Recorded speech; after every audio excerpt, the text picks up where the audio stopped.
right, guys, I got another high-level entrepreneur here on the show who's going to bring to us fitness into the entrepreneurial world. And I think a lot of us understand the power of a healthy mind and a healthy body. So today I've got on a guy who started Major Gains Capital and Major Gains Fitness. And I'd like to welcome you guys, Lazarus Ross out of the Dallas area. Hello, everyone. Good to be on the show. Thanks for having me, Brandon. Yeah, no problem, man. So you got your first taste of entrepreneurship in which aspect, realty or fitness? First taste of entrepreneurship was the first business that I started with my friend back in 2007 was a businesses in real estate, flipping real estate notes. So we watched an infomercial. Russ Dalby actually had an infomercial about flipping real estate notes. We ordered that program, dug into it, and started our first business. Yeah, awesome. Mm-hmm. Not many people typically note investors get into that late in the game after they've done the flipping and the wholesaling. But you just jumped right into the notes, huh? Yeah, we saw the infomercial and was like, hey, this looks like a good idea. And we dove right in. That's funny. I didn't know that, actually. Yep. I thought you guys were just flipping contracts down there, wholesaling. But that was cool. Back in 07, 08. So yeah.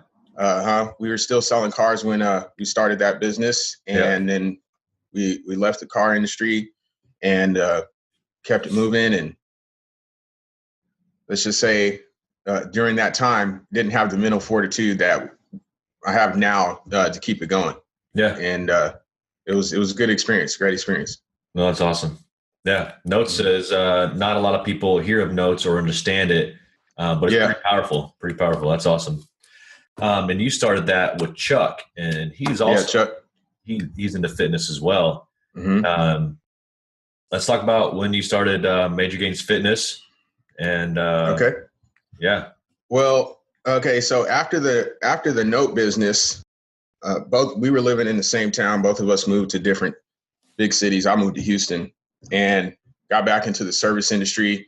And while I was in the service industry, I was working at a steakhouse, Del Frisco Steakhouse in the Galleria in Houston. Mm-hmm. And I was in the midst of my first competition prep. And during that prep, I started coaching people. And I started Major Gains Fitness. I started with one client. It morphed into a few more clients. And then 4 months later, I was no longer working at Del Frisco's. I was coaching full time. And I left Del Frisco's in June of 2013. Yeah. Mm-hmm. So, man, that has been a really awesome experience as well. At one point, I got up to 70 clients, built a team of coaches, and yeah, it was intense. But it's been fun, man. Yeah. Coaching people, helping them lose weight, helping them gain muscle, helping them prep for competition, helping people win. Yep. My clients, not only do I inspire them, but they inspire me as well. No, definitely. In full disclosure, I'm one of your clients, and I've done a show before, and my coach then wasn't all up to par. I got to the show, I got 5th place, and it was pretty cool. It was a great experience, but and I've fallen off the bandwagon here in the past couple weeks. You're traveling, dude. It's all my trips, yeah. But I was going there pretty strong for 5-6 weeks there, and the amount of progress I made in those 6 weeks was head over heels greater than my first experience, and it was awesome. But anyhow, you've done some shows, but I saw a post about you and Chuck the other day of how it seems to be a common thread upon high achievers or fitness and the healthy body, not even the feel good and the look good aspect of it, but the internal healthiness helps with clarity, longevity of your work hours and everything. And you guys definitely embody that for sure. Yeah. So, well, man, I was blessed to my dad, my mom and dad met in the Army. And when I was a kid, my dad, he ran track in the Army. He did a couple shows when I was a kid, and he was a bodybuilder. So that stuck with me. Yeah. Right? So, you see these things with parents that stick with kids. And that's one of the things that stuck with me. And after I got done playing sports, got done playing football when I was 19, after I went through a little crazy phase, I decided that I didn't want to be 148 pounds anymore, and just started hitting the gym, reading everything I could, Flex magazine, started hitting the gym 5 or 6 days a week with one of my friends. And really, anytime my boy Chuck and I have been around each other, the one you mentioned, if we live close to each other, that's my workout buddy. So when we sold cars together, we worked out in 2006, 2007, 2008, and he's my workout partner now. But it's just been a constant in my life. Nobody can tell me, hey, stop going to the gym. You go to the gym too much. Yeah, right. Yeah. It's just been a constant, and it helps with clarity. It helps with focus, especially when I go first thing in the morning. I've noticed that it helps with clarity and focus throughout the rest of the day. Yeah. And just being on point. And everybody loves to look good and feel good, but I'm all about the entire aspect, mind, body, soul, spirit, all of that. Yeah, one of the things I've been saying lately, or my hashtags, is a healthy body is a healthy mind. And getting in the gym, throwing some things around, getting on the treadmill, elliptical, whatever you decide to do. You can't run on a treadmill or on an elliptical or be bench pressing and be stressed about your day. You can't be pissed off. You can't think about all the other things controlling your life. You're concentrated on the movement, and you just can't do it. It's a great stress reliever for myself, and for the past many years it's something that I've incorporated as part of my daily ritual. I literally stress, not an actual stress, but I do. I don't know how to explain it, but if I don't go to the gym today, I'm like, man, what the heck happened? I got to get to the gym tomorrow. It's just something that's just a part of my daily life now. And I think it's why I'm able to go so long every day. I'm up early. Yeah. I'm in the bed late. As long as I get my 6 hours of sleep, I'm a happy man. So I think it's pretty important. But aside from fitness, number one thing is real estate. And me and you started talking way back when 2016. You invited me to a Joel Block thing about building funds. And you've got a fund opening up soon. Let's talk about that and what's your idea and model behind that. Well, so 3 years ago, I decided that I went to a Joel symposium, and after the symposium, I knew that I wanted to do it. Yeah. And I hadn't done any real estate since anything in the real estate industry since the note business back in 07, 08.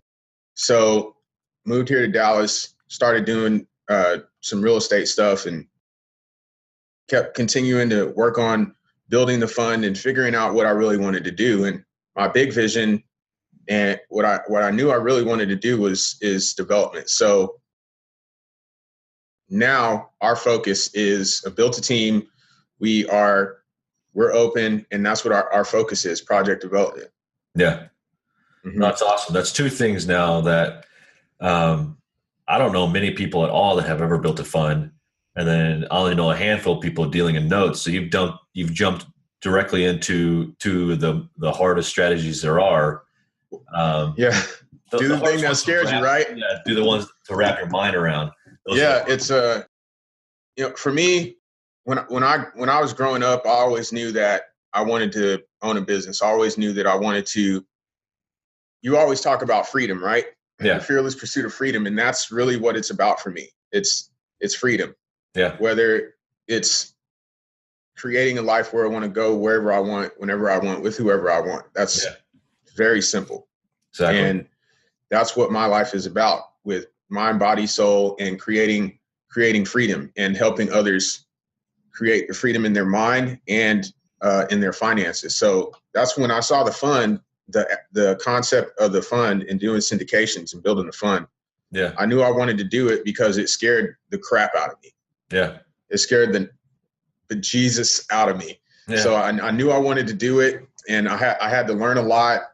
I had some road bumps, but that's business. So one of my best friends, Brandon, he went to the same symposium I went to back in 2015, and I didn't even know that he was going. About 2 weeks before, we were talking and figured out we were going to the same symposium.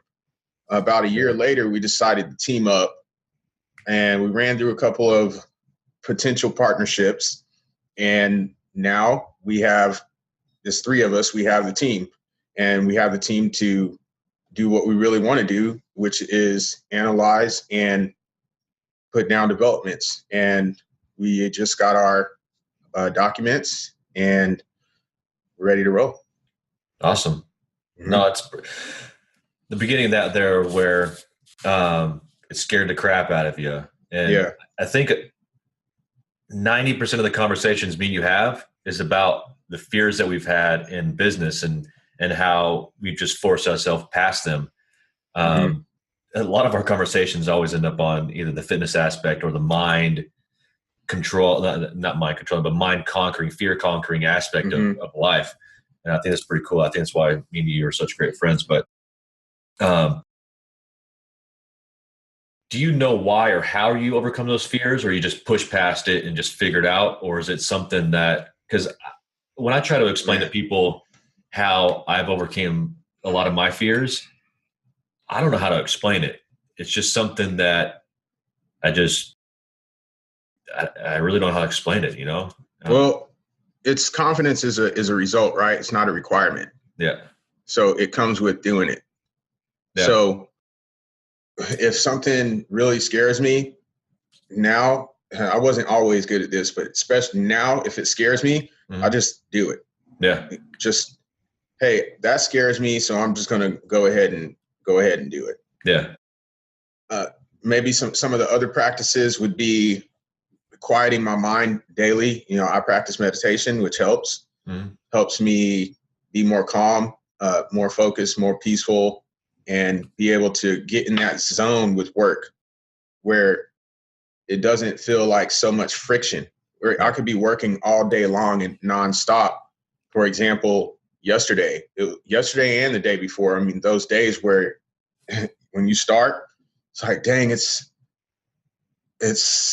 5 o'clock and I'm not done. At 6 o'clock, I'm not done. I have all this other stuff to do. Yeah. And I start to feel this little rise of tension. And I've learned to be able to just stop. If I need to stop, shut down my computer. If I haven't done a second meditation, I'll go do that. Or I could just stop for a second, do a couple breathing exercises and bring myself back to a very calm state and then keep it moving. Yeah. I've noticed myself doing that a lot lately too, especially with this podcast. It's been taking up a lot of my time. And it's one of the things that I was extremely scared to do is start this podcast, talking to a lot of people, especially talking to strangers. Right. And then in front of video. And the same thing with my Facebook lives is like, I didn't want to do that, but one day I just jumped on and didn't care about whether or not I stuttered or not. But I forgot where I was going with that, but back to the fear thing really is, it was the office. I'm getting the same thing. I'll be sitting at the desk for so long that I start to look at my to-do list and I feel like it's getting longer, but I know I'm making it shorter, but I've been at the desk so long, my stress levels start to rise. And, I'll write down or mark wherever I'm at, and then I'll get up and I'll walk away. And I would say a lot of the fear also, the social conditioning fear is wrapped around is not knowing. Yeah. The fear of the unknown. Yeah. Right. And a lot of entrepreneurs, we start off as not knowing, right? We have this, we believe that we can, but we don't know that we can. And for the most part, and what I was learned growing up was to believe and push through and never really know until it happened, until I saw it. I'll believe it when I see it. Yeah. But I've moved personally in my journey. I've moved more towards, I'll see it when I know it. Yeah. Not believe it. Because with the project development thing, dude, I haven't even flipped one house. Yeah. But I know that I have the team now and what we've been working on. And of course, I've been very quiet about the real estate stuff on social media. Yeah. But I know that what we've been working on is it. I know that we are project developers. It's not a belief. It's not a, oh, I think so, I think we can do it. I know that it's coming together, and every day, the calls that we have, the meetings that we have, the moves that we're making, it's showing itself to me. Yeah. But it comes from cultivating a knowing, not a belief. Yep. Because a belief has fear attached to it. And you don't know. And that fear, for me, the fear is more conquered because I know that this is it. It's already done. It's already finished. Right. Mm-hmm. No, there was a quote I was thinking about, but I can't think of it. It's just, it's complete. You finished in your head, but you just got to do it. You take action on it.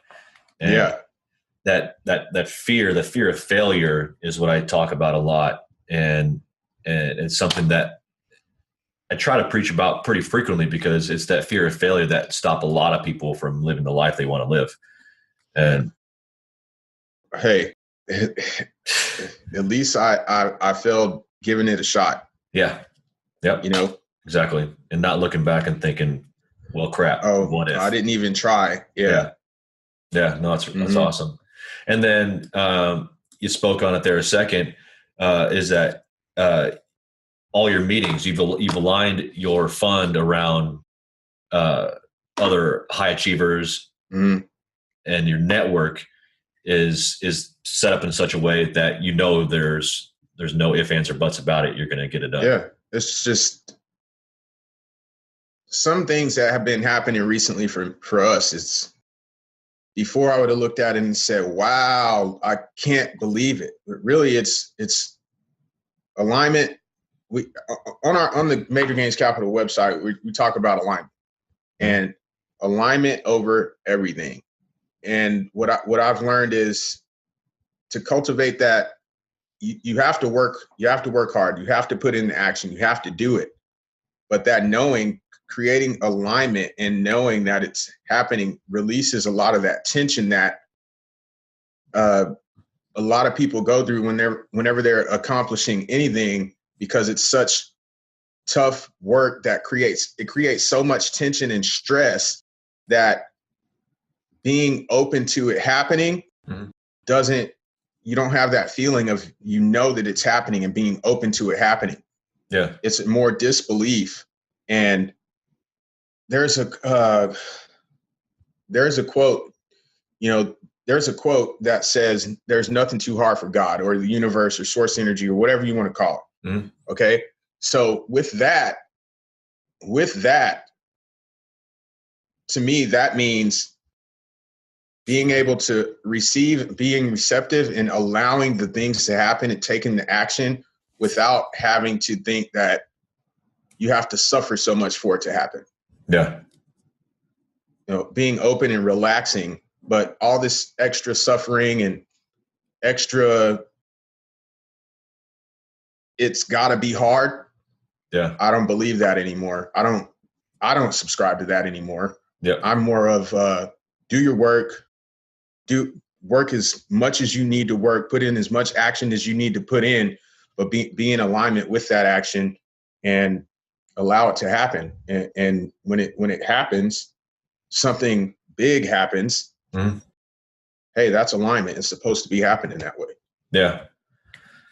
Yeah. I think a lot of that has to do with is I don't think people are putting in enough legwork to understand why they're so fearful and how it shouldn't be as worrisome and as scary as they think.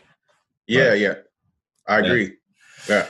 No, alignment's cool. I wrote that one down. I've never thought about it that way, but that's again, I think that's why we're friends. Me and you think a lot alike about, just vision in life and business, and that healthy balance. No, it's awesome. You got anything else going on? Fitness things I noticed that you're going big on right now. Yeah, man. For a while I wasn't, and I had a conversation with my coach, and he was talking about some things going on in his life, and I had a epiphany. It just hit me. Like, what have you been doing, dude? Just one of the things that you're really good at. You need to get back on it. So I decided to, coach more people than I was coaching. And I've gotten back on my fitness hustle, my personal fitness hustle, which I never stopped lifting, but for about, since October 2016, I didn't track my food for a long time. Yeah. And I just decided to start being more disciplined with my own food again, lean out a bit. And I got up to the heaviest weight I've ever been. Still got a 6-pack and everything, but I'm 36 now. I've been training since I was 19. So, for me, it was my dad bod, right? Yeah. So I was like, hey man, I got to go ahead and tighten this thing up a bit. Yeah. And it's fun. I have about 10 clients now, with you being one of those clients, and my clients are freaking amazing. I have some killer competitors and super fit people. I love working with people who are committed. And hey, I give them their diet, give them their training.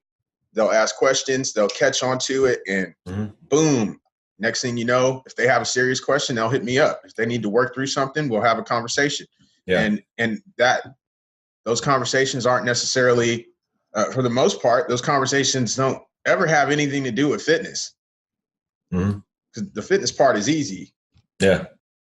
It's the mind. Yeah. The gym part, once you get the form down and in the habit of going, and the diet part, you get the form down and get the habit of doing it. Yeah.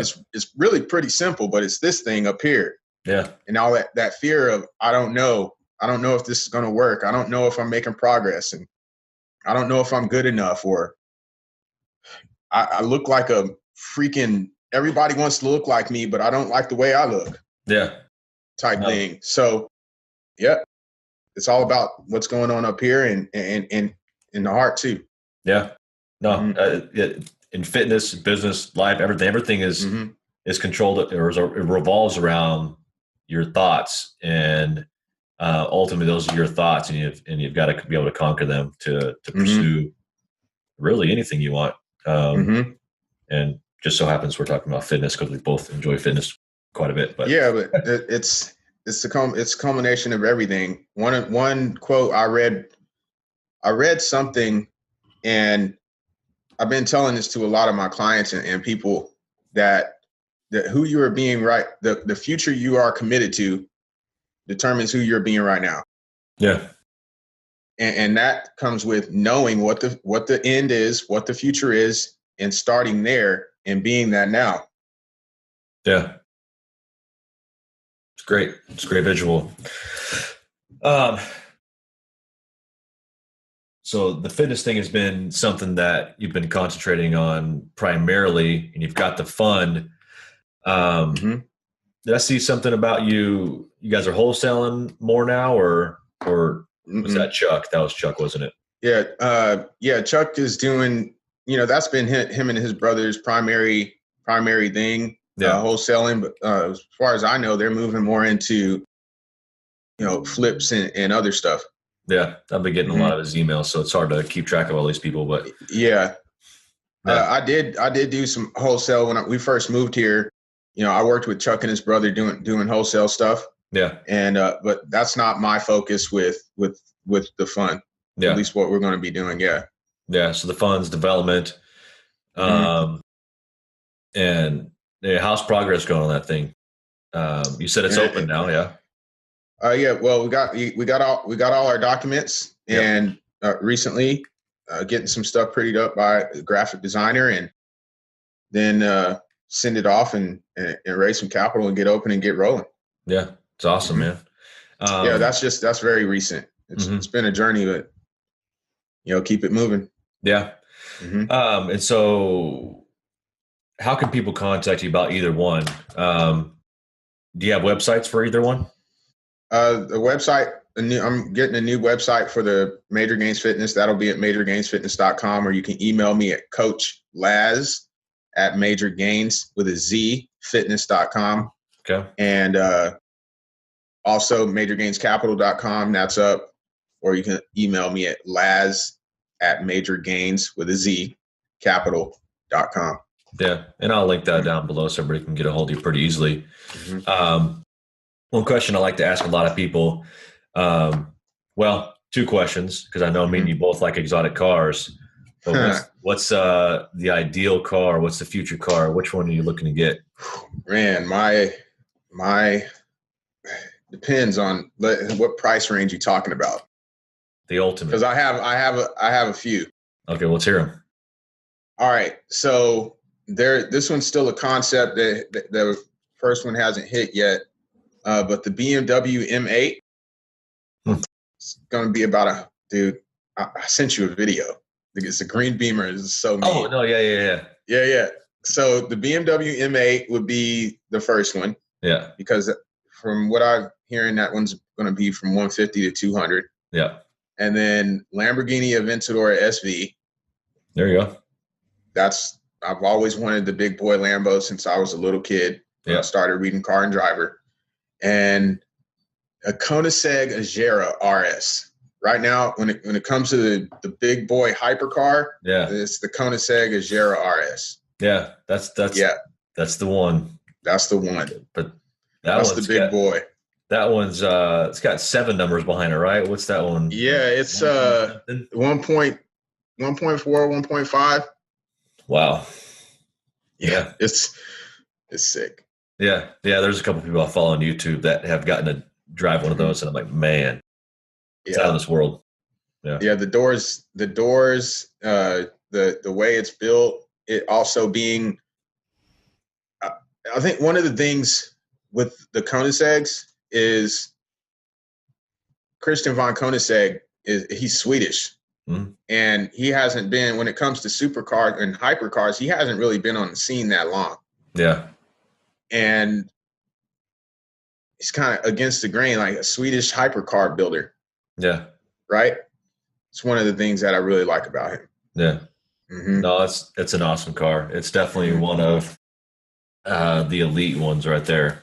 Yep. Aside from the Bugatti, the Veyron. Yeah, they've been around a minute. They've been around the Veyron, the Chiron. Yeah. And they've been around a while. Lambo's been around forever. Ferrari's been around forever. Pagani's awesome, but Pagani's Italian, and everybody's used to Italians having hypercars and supercars. Yep. Christian von Koenigsegg, man, when he came on the scene, everybody looks at this dude like, who is this cat? Yeah. This Swedish supercars? What? Right. Yeah. There we go. And he took over. Yep. And now look at him. Yeah. Have you seen that? I think they call it a Hennessy Venom. Yep. Yeah. Now I've seen it. Those are cool. Yeah, they look mean as hell. Yep. Last question for you, buddy. All right. So one I like to ask everybody, because I stress the importance of living a life to the fullest, and I like, everybody says, live every day like it's your last, and we all know that's very difficult. But I like to think about that every day, and I never want to look back in 75 years or whenever and be like, didn't do something I wanted to do, or what ifs. So the question is, if you had 6 months to live, what would you do with that 6 months? If I had 6 months to live,